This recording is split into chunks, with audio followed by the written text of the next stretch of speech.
બિપરજોય વાવાઝોડું રાજસ્થાન તરફ આગળ વધતા નબળું પડ્યું છે। હવામાન વિભાગના જણાવ્યા પ્રમાણે 16મી જૂનની મધરાત્રિએ વાવાઝોડું ડીપ ડિપ્રેશનમાં ફેરવાયું હતું અને હવે સિસ્ટમ વધુ નબળી પડતા ડિપ્રેશનમાં ફેરવાઈ છે। આ વરસાદી સિસ્ટમ રાજસ્થાનના જાલોર અને બાડમેર પર સ્થિત છે અને ઉત્તર પૂર્વ દિશા તરફ આગળ વધી રહી છે। હવામાન વિભાગના જણાવ્યા પ્રમાણે આગામી સમયમાં આ વાવાઝોડું ઉત્તર પૂર્વ દિશા તરફ આગળ વધી શકે છે, જેના કારણે પાલી અને અજમેર સહિતના વિસ્તારોમાં વરસાદ થવાની સંભાવના છે। डिप्रेशनની સ્થિતિમાં આ સિસ્ટમ લો પ્રેશરમાં તબદીલ થશે। अभी यदि इसको मैप के जरिए देखें तो अभी देखिए ये बाड़मेर जालोर का ही इलाका है। यहाँ पर ये डीप डिप्रेशन के रूप में कमजोर होकर डिप्रेशन के रूप में बनते हुए आगे यदि देखें तो ये लगातार नॉर्थ ईस्ट डायरेक्शन में आगे बढ़ रहा है। यानी कि अब ये सिस्टम जो है वो जालोर, इसके बाद में पाली से होते हुए अजमेर डिवीजन के जो इलाके हैं वहां पर अगले 18 से 20 घंटों के दौरान पहुंचेंगे और इस सिस्टम का जो इंटेंसिटी है वो अभी भी आप देखेंगे तो करीब करीब 18 घंटों तक ये लगातार डिप्रेशन की कैटेगरी में ही रहेगा। गुजरात बाद बिपरजोय वावाझोडું રાજસ્થાનના અનેક વિસ્તારોમાં તબાહી મચાવી રહ્યું છે। છેલ્લા 24 કલાકથી ભારે વરસાદ અને ભારે પવનના કારણે રડના બાડમેર જિલ્લાને હચમચાવી નાખ્યું છે। અનેક વિસ્તારોમાં પૂર જેવી સ્થિતિના કારણે વીજળી ડૂલ થઈ જતા 500થી વધુ ગામોમાં અંધારપટ છવાયો છે। પાકિસ્તાનને અડીને આવેલા સરહદી ગામોમાં સેંકડો કાચા મકાનો ધરાશાયી થયા છે। અનેક વિસ્તારોમાં 5 થી 7 ફૂટ પાણી ઘરોમાં ઘૂસી ગયા હતા। હાલ એનડીઆરએફ અને એસડીઆરએફની ટીમો બચાવ કામગીરીમાં લાગી છે। હવામાન વિભાગે આગામી 12 કલાકમાં અહીં ભારે વરસાદની ચેતવણી આપી છે। હવામાન વિભાગે બાડમેર, ઝાલોર અને સિરોહીમાં રેડ એલર્ટ જારી કર્યું છે। પાલી અને જોધપુર માટે ઓરેન્જ એલર્ટ જારી કરવામાં આવ્યું છે। આસામમાં મુશળધાર વરસાદના કારણે પૂરની સ્થિતિ વધુ ગંભીર બની છે। આસામના ડિઝાસ્ટર મેનેજમેન્ટ વિભાગે જણાવ્યું છે કે પૂરના કારણે લગભગ 38,000 લોકો પ્રભાવિત થયા છે। પ્રદેશના લખીમપુર જિલ્લામાં 25,000થી વધુ લોકો પ્રભાવિત થયા છે, ત્યારે ડિબ્રુગઢમાં 3,857 લોકો પ્રભાવિત થયા છે।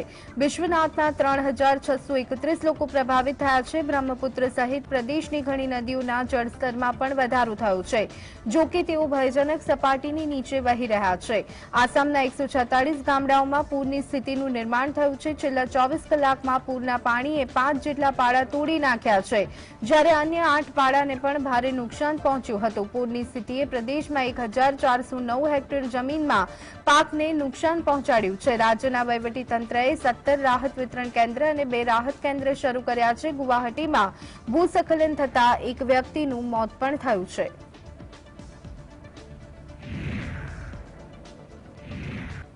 અમરનાથ યાત્રાને લઈ અને પવિત્ર યાત્રાધામના શ્રાઇન બોર્ડ હેલ્થ એડવાઇઝરી જાહેર કરી છે, જેમાં 40થી વધુ ખાદ્ય પદાર્થો પર પ્રતિબંધ મૂકવામાં આવ્યો છે, તેમજ યાત્રિકોને દિવસમાં ઓછામાં ઓછા 5 કિલોમીટર ચાલીને શારીરિક તંદુરસ્તી જાળવવાની સૂચના પણ આપી છે।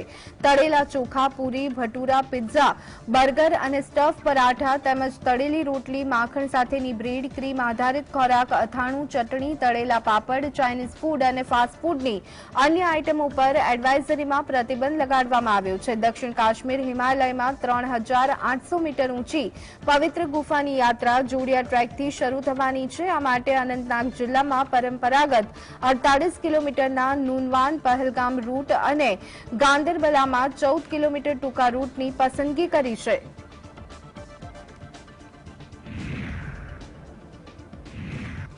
અમરનાથ યાત્રાની સુરક્ષા માટે સીઆરપીએફ 137 બટાલિયન જવાબદાર છે, જેનું મુખ્યાલય ઉધમપુરમાં છે। આ વર્ષે પણ અમરનાથ યાત્રા માટે હાઈવે પર વિશેષ કમાન્ડો તૈનાત કરવામાં આવ્યા છે, જેના કારણે સીઆરપીએફ જવાનોની ટ્રેનિંગ ચાલી રહી છે। સુરક્ષા વ્યવસ્થાની તૈયારીઓ વિશે માહિતી આપતા સેકન્ડ ઇન કમાન્ડ કરતારસિંહે કહ્યું હતું કે આ વર્ષે અમરનાથ યાત્રા માટે ઘણી તૈયારીઓ કરવામાં આવી છે।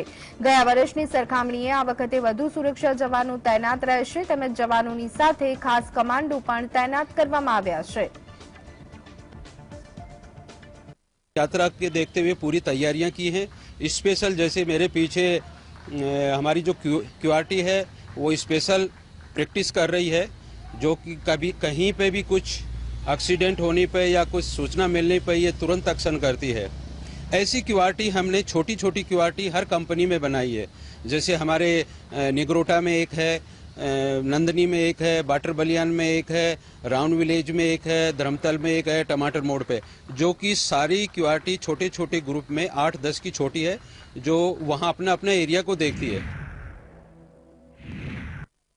પુરીમાં 20 જૂને શરૂ થનારી રથયાત્રાની તૈયારીઓ પૂરજોશમાં ચાલી રહી છે। 17 જૂનના અહેવાલો મુજબ શ્રદ્ધાળુઓની સુવિધા માટે મોટી સંખ્યામાં સુરક્ષા દળના જવાનોને તૈનાત કરવામાં આવ્યા છે। સુરક્ષા દળના કર્મચારીઓની લગભગ 160 થી 170 પ્લાટૂન ભીડને નિયંત્રિત કરશે। સાથે ભગવાન જગન્નાથ, ભાઈ બલભદ્ર અને બહેન સુભદ્રાના રથ ખેંચવામાં તેઓ ભક્તોને મદદ કરશે।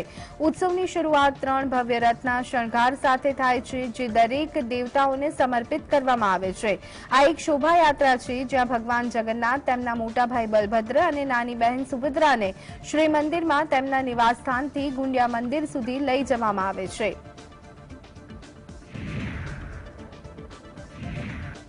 ઉત્તર ભારતમાં આકરી ગરમીનો કહેર યથાવત છે। ઉત્તર પ્રદેશ અને બિહારમાં જૂન મહિનાની જીવલેણ ગરમીનો ત્રાસ જોવા મળી રહ્યો છે।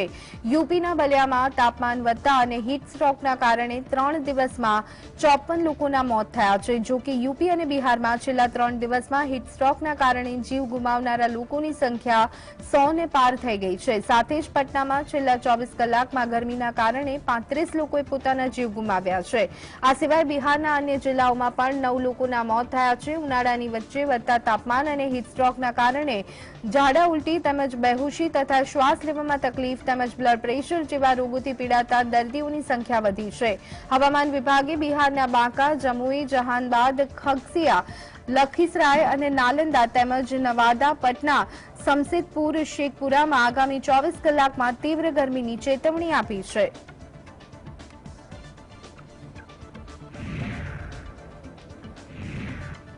છેલ્લા 1.5 મહિનામાં પણ મણિપુરની સ્થિતિ ખૂબ જ ખરાબ છે। ત્યારે નિવૃત્ત લશ્કરી અધિકારીઓ પણ પોતાની પીડા વ્યક્ત કરવા લાગ્યા છે। ભૂતપૂર્વ આર્મી ચીફ જનરલ વેદ પ્રકાશ મલિકે કેન્દ્રને મણિપુરની સ્થિતિ પર તાત્કાલિક ધ્યાન આપવાની અપીલ કરી છે। તો નિવૃત્ત લેફ્ટનન્ટ જનરલ એલનીચકાંત સિંહે પણ એક ટ્વીટ કરી અને રાજ્યની પરિસ્થિતિ ચિંતાજનક દર્શાવતા વડાપ્રધાન, ગૃહમંત્રી અને સંરક્ષણ મંત્રીને ઉચ્ચ કક્ષાએ ચર્ચા કરી અને વિવાદનો ઉકેલ કરવા માટે વિનંતી કરી છે। પૂર્વ લેફ્ટનન્ટ જનરલ નિશિકાંત સિંહે ટ્વીટમાં લખ્યું હતું કે આ પરિસ્થિતિ જીવન અને સંપત્તિને કોઈપણ સમયે ખતમ કરી શકે છે। લિબિયા, લેબનોન, નાઇજીરિયા અને સિરિયામાં જે થઈ રહ્યું છે તેવું જ અહીં થઈ રહ્યું છે।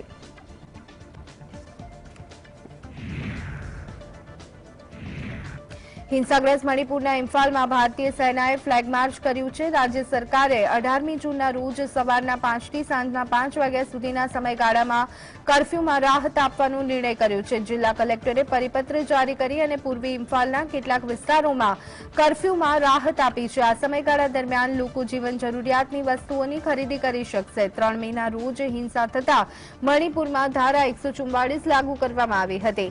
મણિપુરમાં થયેલી હિંસામાં કુલ 100 થી વધુ લોકો મોત થયા છે। આ સાથે જ મણિપુરની સરકારે ઇન્ટરનેટ સેવા પર પ્રતિબંધ 20 જૂન સુધી લંબાવ્યો છે।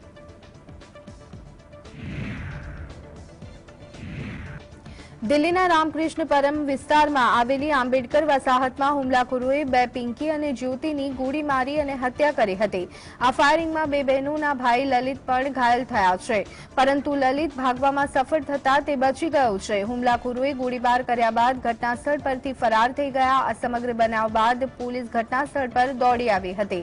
પોલીસે આ મામલે ગુનો દાખલ કરી વધુ તપાસ હાથ ધરી છે। પોલીસે પ્રાથમિક તપાસના આધારે જણાવ્યું કે પૈસાની લેતી દેતીમાં હત્યા કરવામાં આવી છે। પોલીસે આ મામલામાં 3 આરોપીઓ અર્જુન, માइकल અને દેવની ધરપકડ કરી છે। मौके पे लोकल स्टाफ पहुंचे थे, वहाँ 2 महिला की गोली चली। जो इंजर्ड महिला को हॉस्पिटल में शिफ्ट किया गया और जब हॉस्पिटल में भी हम इनकी फैमिली से बात करने और कंप्लेंट लेने के बाद हमको पता चला है क्या इशू हुआ। इस मामले में हमने अभी तक 3 लोगों को अरेस्ट कर लिया है, अर्जुन, एक माइकल और एक देव। बाकी फर्दर इन्वेस्टिगेशन जारी है। આરબીઆઈ એક પ્રેસ રિલીઝ દ્વારા જણાવ્યું હતું કે સિસ્ટમમાંથી ₹88,032 કરોડના મૂલ્યની ₹500ની નોટો ગુમ થવાની વાત તદ્દન ખોટી છે. આરબીઆઈએ કહ્યું કે મીડિયાના અમુક વિભાગોએ પ્રિન્ટિંગ પ્રેસથી બેંકો સુધી પહોંચવા દરમિયાન ચલણી નોટો ગુમ થવાનો મામલો પ્રસારિત કર્યો હતો.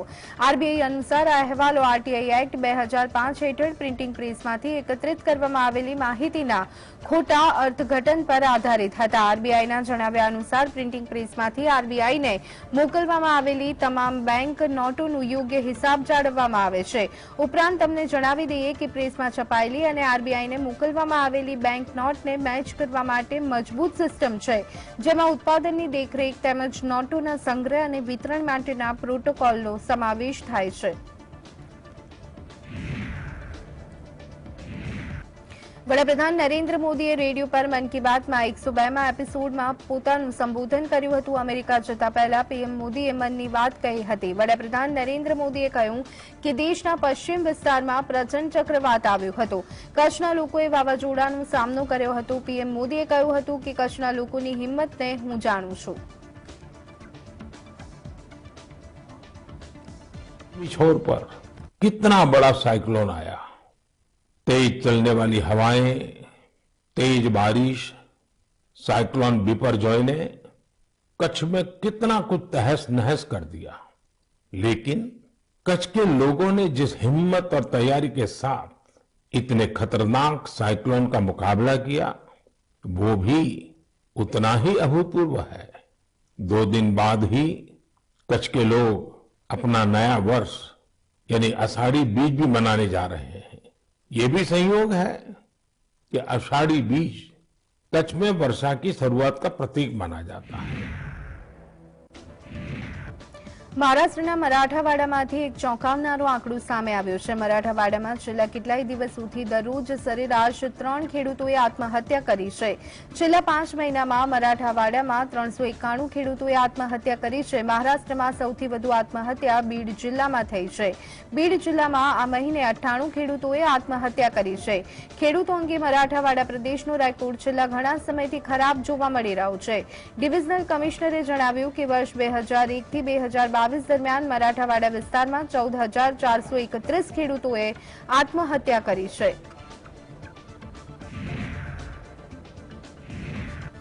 સંરક્ષણ મંત્રી રાજનાથસિંહે જણાવ્યું હતું કે બ્રહ્મોસ મિસાઇલ, ડ્રોન, વિમાનનું ઉત્પાદન ઉત્તર પ્રદેશના ડિફેન્સ કોરિડોરમાં કરવામાં આવશે. લખનૌમાં આયોજિત આત્મનિર્ભર ભારતના કાર્યક્રમમાં રાજનાથે જણાવ્યું હતું કે યુપી ડિફેન્સ કોરિડોરમાં માત્ર નટબોલ્ટ કે સ્પેરપાર્ટનું નહીં પરંતુ બ્રહ્મોસ મિસાઇલ, ડ્રોન અને વિમાનનું પણ ઉત્પાદન કરવામાં આવશે. ઉત્તર પ્રદેશ ડિફેન્સ ઇન્ડસ્ટ્રીયલ કોરિડોરમાં 2500 કરોડ રૂપિયાનું રોકાણ કરવામાં આવ્યું છે. ભારતને તેની સરહદ પર સંભવિત ડબલ ખતરો છે, ત્યારે આત્મનિર્ભર વિકલ્પ નહીં પરંતુ જરૂરિયાત છે. પીએમ મોદીના નેતૃત્વમાં આ વાતનું ખાસ ધ્યાન રાખવામાં આવી રહ્યું છે કે ભારતીય સેના વિદેશી હથિયાર અને ઉપકરણો પર વધુ નિર્ભર ન રહે.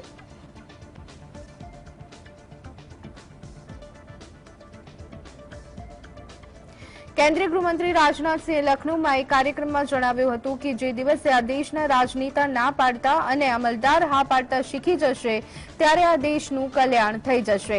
સામાન્ય રીતે જ્યારે કોઈ વ્યક્તિ નેતા પાસે જાય છે ત્યારે તેને હા પાડવામાં આવે છે, ભલે પછી એ કામ તેમના ક્ષેત્ર અધિકારમાં હોય કે ન હોય. દરેક બાબતમાં હા પાડવું પણ યોગ્ય નથી. આના કારણે લોકોનું નેતાઓ પર વિશ્વાસ સમાપ્ત થઈ રહ્યો છે. ભારતની રાજનીતિમાં વિશ્વસનીયતાની કમી જોવા મળે છે.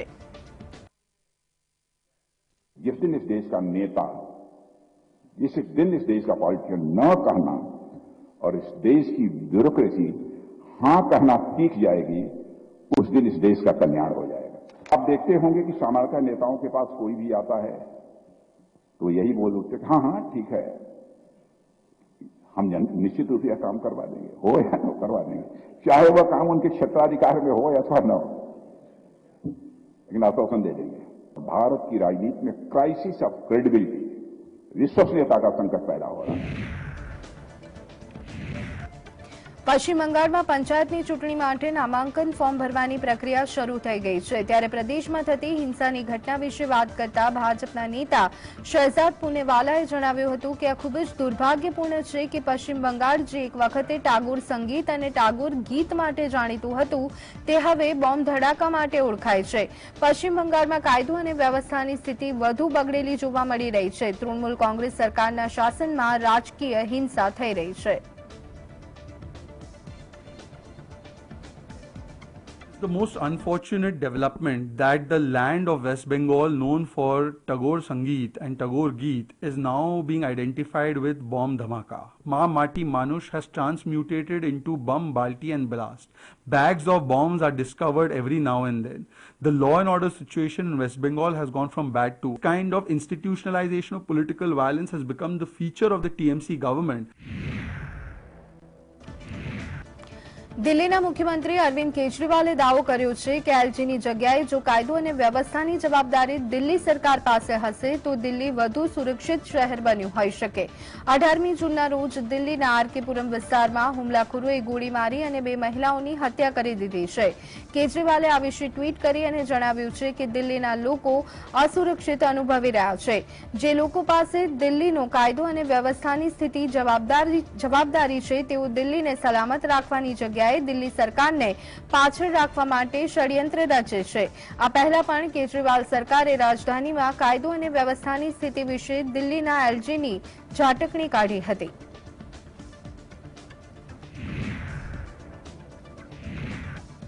કોંગ્રેસના પૂર્વ અધ્યક્ષ રાહુલ ગાંધીએ દાવો કર્યો છે કે જાહેર ક્ષેત્રના એકમોમાંથી 2 લાખથી વધુ નોકરીઓને નાબૂદ કરી દેવામાં આવી છે. તેમણે આરોપ લગાવ્યો છે કે કેટલાક મૂડીવાદી લોકોને લાભ પહોંચાડવા માટે સરકારે લાખો યુવાનોની આશા પર પાણી ફેરવી દીધું છે. જાહેર ક્ષેત્રની એકમો એક સમયે ભારતનું ગર્વ હતી અને એક સમયે લોકો તેમાં રોજગારી મેળવવા માંગતા હતા, પરંતુ હવે આ સરકારની પ્રાથમિકતા નથી. ભાજપ સરકાર પર આકરા પ્રહાર કરતા રાહુલ ગાંધીએ જણાવ્યું છે કે જે લોકોએ વર્ષમાં 2 કરોડ નોકરી આપવાના ખોટા વાયદા કર્યા હતા તેઓ નોકરીઓ વધારવાની જગ્યાએ 2 લાખ નોકરીઓ નાબૂદ કરી છે. કોન્ટ્રાક્ટ પર નોકરી આપવાના કેસમાં પણ વધારો થયો છે.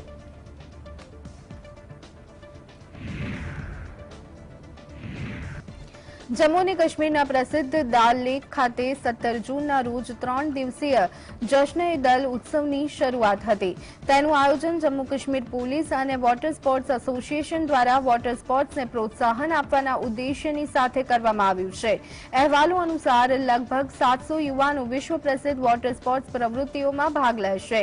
ફેસ્ટિવલમાં 36 સ્પોર્ટ્સ ઇવેન્ટમાં canoeing, catching, swimming, rowing, indoor અને અન્યનો સમાવેશ કરવામાં આવશે. નોંધનીય છે કે જશ્ન-એ-દલને પ્રવાસીઓને ખીણ તરફ આકર્ષવા માટે એક મહત્વપૂર્ણ ઘટના તરીકે જોવામાં આવે છે, કારણ કે હાલમાં પર્યટનની સિઝન ટોચ પર જોવા મળી રહી છે. जश्न-ए-दल अपने नौजवान साथियों को, हमारे बच्चों को जो वाटर स्पोर्ट्स में इंटरेस्ट लेते हैं उनको एक प्लेटफॉर्म प्लेटफॉर्म मुहैया करने का जरिया है, और ये एक जरिया है कि जो बच्चे जहां पर हमारे हुनरमंद हैं उनको पहचाना जाए और उनको इसके बाद नेशनल और इंटरनेशनल प्लेटफॉर्म्स तक पहुंचाया जाए. અમરનાથ યાત્રા વિશે વાત કરતા નેશનલ કોન્ફરન્સના નેતા ફારૂક અબ્દુલ્લાએ જણાવ્યું હતું કે આ ખૂબ જ મોટી વાત છે. અમરનાથ યાત્રામાં લોકો આવે છે, કાશ્મીરના લોકો શ્રદ્ધાળુઓનું સામાન ઉપાડે છે. જે લોકો નફરત ફેલાવવા માંગે છે એ લોકોએ જોવું જોઈએ કે હિન્દુ અને મુસ્લિમ લોકો કેવી રીતે એકબીજાનો સાથ આપી રહ્યા છે. લોકો આરામથી યાત્રા કરે છે. દર વર્ષે યાત્રા થાય છે અને તેના કારણે સ્થાનિક લોકોને રોજગાર મળે છે. કેટલાક લોકો આ 2 મહિનામાં કમાય છે, તેના પર તેમનું વાર્ષિક ગુજરાન ચાલતું હોય છે. ये हमारे लिए अच्छी बात है कि उसमें हमेशा बरादरी का मामला रहा है. कश्मीरी ही जो है वही इनका सामान भी उठाता है, वही इनके लिए सब कुछ करता है. जो नफरतें वतन में पैदा की गई हैं उनको ये देखना चाहिए कि यहाँ कैसे मुसलमान और हिंदू किस तरह एक दूसरे का साथ देते हैं और वो आराम से यात्रा करते हैं. यात्रा बंद हो जाएगी तो आपके लोगों को नुकसान नहीं होगा. जो गरीब कमा रहा है वहाँ पे जो उनका सामान उठाता है वो कहाँ जाएगा सर्दियों में? वो सर्दियों में यही कमाई जो आज का 2 महीने में कमाता है वही खाएगा. દક્ષિણ યુક્રેનમાં આવેલા નોવા કાખોવકા ડેમ તૂટી પડતા ઉત્પન્ન થયેલી પૂરની સ્થિતિના કારણે ઓછામાં ઓછા 16 લોકોના મોત થયા છે, જ્યારે કે 31 લોકો ગુમ હોવાની જાણકારી દેશના ગૃહ મંત્રાલય દ્વારા આપવામાં આવી છે। 6 જૂનના રોજ આ ડેમ તૂટી પડ્યો હતો અને તેના કારણે અનેક ખેતરો અને ગામડાઓમાં પાણી ઘૂસી ગયા હતા। આ સ્થિતિના કારણે લગભગ 1 લાખ લોકો પ્રભાવિત થયા હતા। ડેમ હુમલાના કારણે તૂટ્યો કે તેમાં કોઈ ખામી હતી તે હજી પણ જાણી શકાયું નથી। આ મુદ્દે યુક્રેન તરફ દાવો કરવામાં આવ્યો છે કે રશિયાએ ડેમને નિશાનો બનાવ્યો હતો। જો કે રશિયાએ દાવો કર્યો છે કે ક્રિમિયાને પાણી ન મળે તે માટે યુક્રેને ડેમ પર હુમલો કર્યો હતો।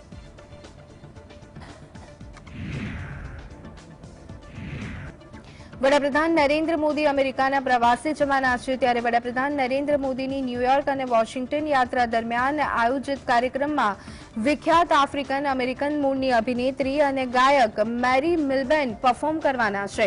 રાષ્ટ્રગાન, જનમનગણ અને ઓમ જય જગદીશ હરે જેવા ગીતના કારણે ભારતમાં લોકપ્રિય થયેલી અભિનેત્રી મિલબેન 21મી જૂનના રોજ સંયુક્ત રાષ્ટ્રના મુખ્યાલય પાસે યોગ કાર્યક્રમમાં પણ હાજરી આપશે।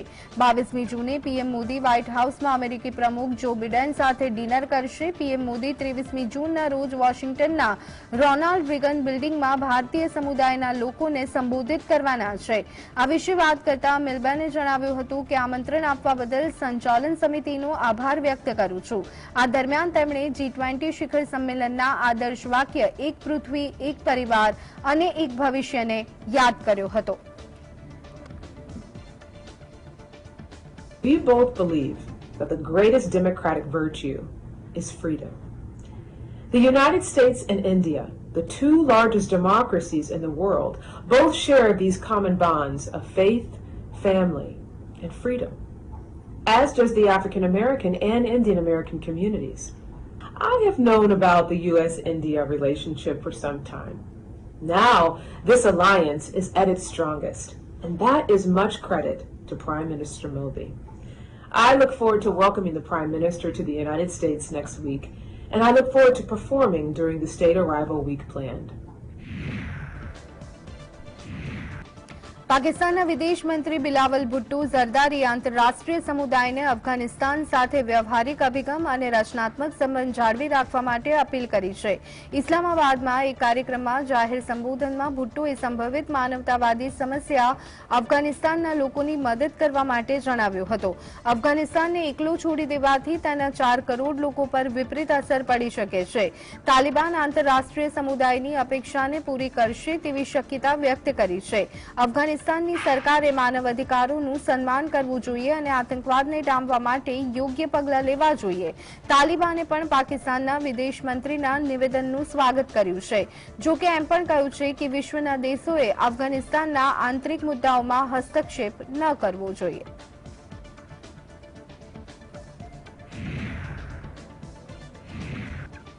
દુનિયાભરમાં ભારતની વધતી શાખના કારણે પાકિસ્તાનના પેટમાં તેલ રેડાયું છે। પાકિસ્તાનની ખુફિયા એજન્સી કોઈપણ રીતે વડાપ્રધાન મોદીના અમેરિકી મુલાકાતમાં ખલેલ પહોંચાડવાના પ્રયત્ન કરી રહ્યું છે।